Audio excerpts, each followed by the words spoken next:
ஆகிடும். அதுக்கப்புறம் எடுத்து நாங்கள் இந்த மாதிரி இந்த மதர் பெட் மாதிரி ஒன்று ரெடி பண்ணுவோம். ரெடி பண்ணி அதில் வந்து சீட்ஸை வந்து உள்ளே ஊனிட்டு மேலே சும்மா மண்ணை தூக்கிட்டு டெய்லியும் வந்து தண்ணி பிடிச்சிருக்கோம். டெய்லியும் தண்ணி பிடிப்போம். அப்போ க்ரோத் ஆகும். க்ரோத் வந்து எப்படின்னா ஒரு 3 இலை மதர் பெட்லேருந்து ஒரு 3 இலை ரைஸ் ஆகுது. ஜெர்மினேஷன் ஆன உடனேயே 13x25 ஒரு பேக் சைஸ் இருக்குது. இங்கே வந்து different types of bag size இருக்குது. இப்போ அந்த சைஸ் இங்கே இல்லை, சின்னதாக இருக்கும் அந்த பை. அந்த பையில் வந்து இவ்வளோதான் இருக்கும். அது வந்து ஃபஸ்ட்டு அதான் பேக்கோடைய ஃபஸ்ட்டு ஸ்டேஜ். அதான் அந்த பேக்கில் வந்து இப்போ மண் வந்து கலக்கிறோம் அப்படின்னாக்கா 2 பார்ட் ரெட் சாண்டர் அதை கலந்துட்டு 1 பார்ட் எரும் கலக்கணும். எல்லாத்தையும் மிக்ஸ் பண்ணிவிட்டு அந்த பேக்கில் வந்து ஃபில் பண்ணிவிட்டு தண்ணி பிடிச்சி ஃபஸ்ட்டு வச்சிடணும். வச்சுட்டு இந்த 3 இலை வருது பார்த்தீங்களா, அந்த ஸ்டேஜில் எடுத்து நீங்கள் அந்த பேக்கில் டிப் பண்ணிவிட்டு இது பண்ணிட்டீங்கன்னா அது கொஞ்சம் க்ரோத் ஆகும். கொஞ்சம் க்ரோத் ஆனதுக்கப்புறம் பார்த்தீங்கன்னா ரூட்லாம் நிறையா வர ஆரம்பிச்சிடும். திருப்பி அந்த பேக்கை 16x13 இருக்குது ஒரு பேக் சைஸ். அது அதை விட கொஞ்சம் பெருசாக இருக்கும்.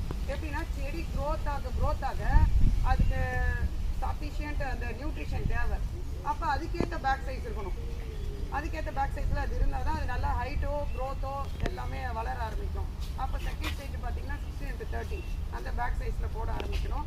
அது போட்டு கொஞ்சம் வளர ஆரம்பித்த பிறகு அடுத்து 30x40 அதுதான் அந்த பேக் சைஸ். பெருசாக பார்க்குறீங்க இல்லைங்களா, இந்த பேக் சைஸ் இது எல்லாமே 30x40 சென்டிமீட்டர். ஃபைனல் ஸ்டேஜ் இதுக்கு நாங்கள் மாற்றுவோம். அந்த பேக்லேருந்து இதுக்கு நாங்கள் மாற்றுவோம். இதில் மட்டும்தான் இந்த ஒரு 5 feet 6 feetக்கு ரைஸ் ஆகும் இந்த பேக்ஸ். இதில் ஆனதும் இதுக்கு பிறகு தான் நாங்கள் வந்து டிஸ்ட்ரிபியூட் பண்ணுவோம். இப்போ யாராவது வந்து கேட்குறாங்க அவங்க இடத்துல ஒரு லேண்டில் நடணும் போகணும் அப்படின்னா இந்த ஸ்டேஜில் தான் நாங்கள் டிஸ்ட்ரிபியூட் பண்ணுவோம். திருப்பி அதை எடுத்துகிட்டு போயிட்டு அவங்க வந்து பிட்டிங் இந்த சைஸுக்கு ஏற்ற மாதிரி பிட்டு வந்து தோண்டி அதை வச்சு அந்த செடி வந்து டிரான்ஸ்போர்ட்டேஷனில் பார்த்தீங்கன்னா கொஞ்சம் வாடி போன மாதிரி இப்போ எடுத்துகிட்டு போய் வச்சு ஒரு 3 நாள் தண்ணி பிடிச்சா போதும். அதுக்கப்புறம் அந்த ஃபஸ்ட்டு க்ரோத் வரணும். இப்போ என்னை கொண்டு போய் வைக்கிறாங்க அதுக்கப்புறம் ஒரு இலை க்ரோத் வரணும். அது வரைக்கும் நம்ம அதுக்கு தண்ணி பிடிச்சி சாயில் இதெல்லாம் பண்ணிவிட்டு இந்த செடி வரும் இந்த ஹைட் வரதுக்கு எவ்வளோ நாள் ஆகும்?